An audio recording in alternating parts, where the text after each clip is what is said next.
Et bonjour à tous messieurs dames et bienvenue sur la page de Culture Nomade, l'homme qui se balade d'univers en univers au sein des mondes de la pop culture et aujourd'hui direction l'univers de Werewolf by Night. Comme je vous l'avais annoncé dans la vidéo Tout savoir sur Werewolf by Night, et bien voilà, la vidéo qui est le Werewolf by Night sort enfin et donc c'est le titre de cette vidéo.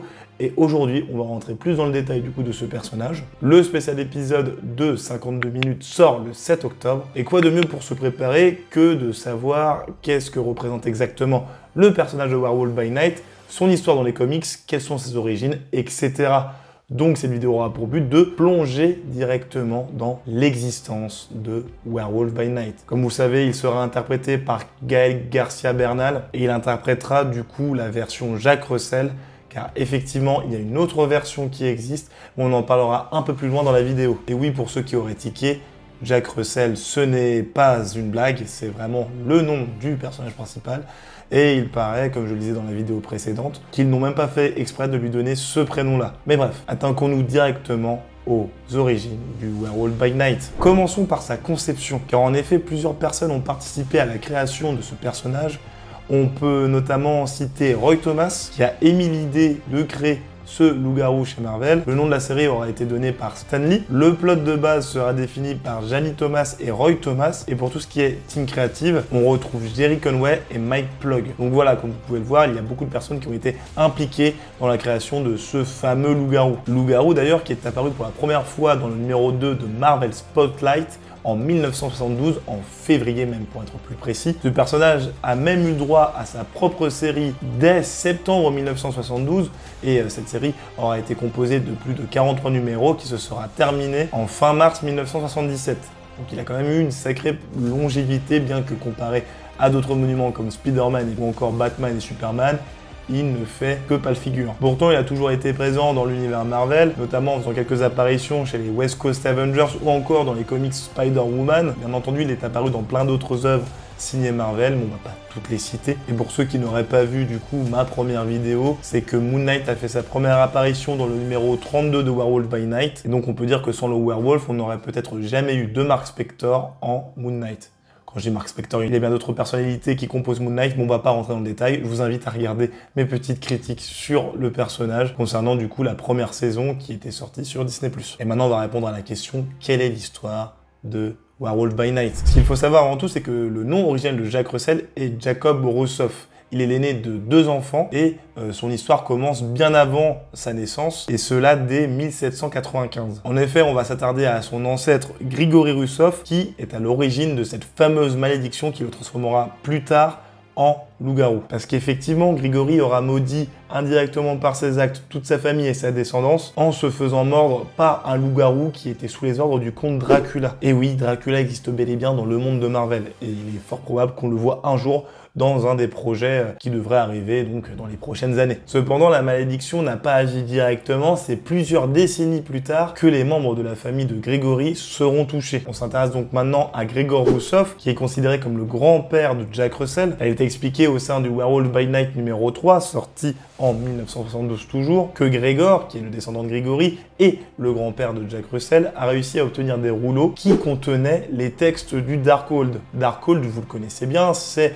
le bouquin qu'on nous a présenté pour la première fois dans WandaVision et qui est central aussi dans Doctor Strange in the Multiverse of Madness. Petit aparté, il y a tout un débat concernant l'identité de Gregor Russoff, car a priori il a toute une histoire d'incohérence temporelle. Au début dans les comics, et notamment au sein du numéro 3, il était dit que c'était le père de Jack Russell qui avait trouvé les rouleaux, mais c'était pas forcément possible au vu de l'âge du bonhomme, et donc il en a été déduit que c'était finalement son grand-père. Mais bref, revenons à nos moutons. Au sein du Darkhold, on pouvait du coup retrouver les origines de la lycanthropie, et il s'avère que Gregor Russoff a lu ce chapitre qui était du coup dans le Darkhold, ce qui a eu pour conséquence d'éveiller la malédiction et il s'est ainsi transformé en loup-garou. Son fils, et donc le père de Jack Russell, était lui aussi maudit par la malédiction qui le forçait chaque nuit de pleine lune à se transformer en loup-garou, et cela pendant 3 nuits au total, et 3 jours du coup bien entendu. Ce dernier s'enfermait donc dans une salle au sein de son château, prétextant qu'il devait travailler et il ne devait pas être dérangé pendant 3 jours et 3 nuits. Et c'est là que la magie des comics opère, parce qu'une nuit, la foudre a frappé la tour dans laquelle il s'était enfermé, et du coup, il s'était échappé et a tué énormément de gens, jusqu'à ce qu'il se fasse bien entendu éliminer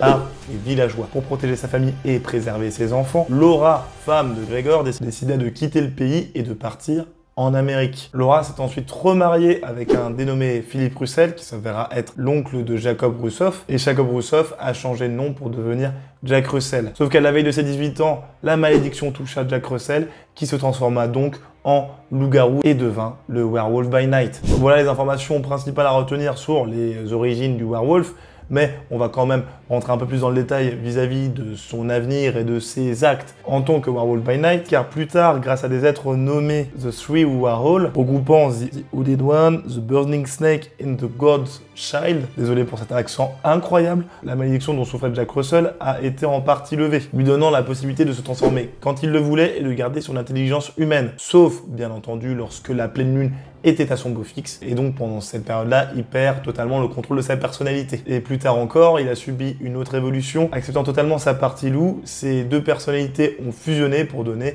une version qu'on peut appeler ultime du Werewolf by Night, donnant une version aboutie du werewolf et permettant à Jack Russell d'utiliser toutes ses capacités quand il le voulait, en ayant bien entendu le contrôle total. Mais bon, vous connaissez le monde des comics, il lui est encore arrivé dans les comics de perdre le contrôle. Vis-à-vis des personnes avec lesquelles il a travaillé, on peut notamment citer les Midnight Suns, qui sont énormément attendus par les fans de ces personnages. Cette équipe paranormale regroupe notamment le Doctor Strange, Blade, qui a été introduit par ailleurs à la fin du film The Eternals, Morbius, que vous connaissez bien, Mensing, qu'on devrait retrouver dans le spécial épisode de Werewolf by Night, ou encore Wong, enfin bref, il y a eu beaucoup de membres. Il a aussi fait partie plus récemment de l'équipe Legion of Monsters, qui a pour but de combattre ceux qui veulent supprimer les monstres. On pouvait notamment retrouver dans cette équipe donc le werewolf, Mensing et la momie vivante. Rentrons désormais dans la partie pouvoir. Au niveau de ses capacités, comme vous l'avez entendu précédemment, il est obligé de se transformer quand arrive la pleine lune, et cela pendant 3 jours et 3 nuits d'affilée. Niveau pouvoir, il regroupe un peu tout ce qui caractérise un loup-garou: super force, endurance, agilité, réflexe, vitesse, sens décuplé, résistance et facteur de régénération. Au niveau faiblesse, comme toute bonne créature, il est vulnérable face aux objets composés d'argent, et il a aussi quelques faiblesses face aux attaques magiques. Donc ça, c'est pour la version qui va nous être introduite dans le futur spécial épisode. Mais il y a aussi une autre version de Werewolf by Night dans les comics qui a été créée en 2020 par Benjamin Jackendoff, Scott Eaton et Taboo des Black Eyed Peas. Oui, l'interprète musical a créé son propre personnage. Ce loup-garou appelé Jake Lopez, à la différence de Jack Russell, s'est transformé pour la première fois à l'âge de 13 ans, et il peut calmer ses transformations grâce à la musique. Donc voilà ce qu'il est important de connaître concernant le personnage de Jack Russell, qui n'est autre que le Werewolf by Night. Si vous avez des questions concernant ce personnage, n'hésitez pas à laisser un commentaire. N'hésitez pas non plus à aller vous balader sur la page, il y a plein de vidéos concernant les personnages de Marvel, les projets de Marvel, ou encore des mangas comme One Piece, Jojo et j'en passe. Abonnez-vous et lâchez un like, cela permettra de donner de la visibilité à la chaîne. Vous pouvez me suivre aussi sur mes divers réseaux sociaux que sont Twitter, TikTok et Instagram. C'est la fin de cette vidéo, j'espère que maintenant vous avez toutes les clés en main pour regarder Werewolf by Night Special Presentation qui sort le 7 octobre. Il ne me reste plus qu'à vous dire bonne journée, bonne soirée, bon week-end, bonne matinée, dans l'ordre que vous voulez. Et je vous dis à la prochaine dans de nouveaux univers. Salut!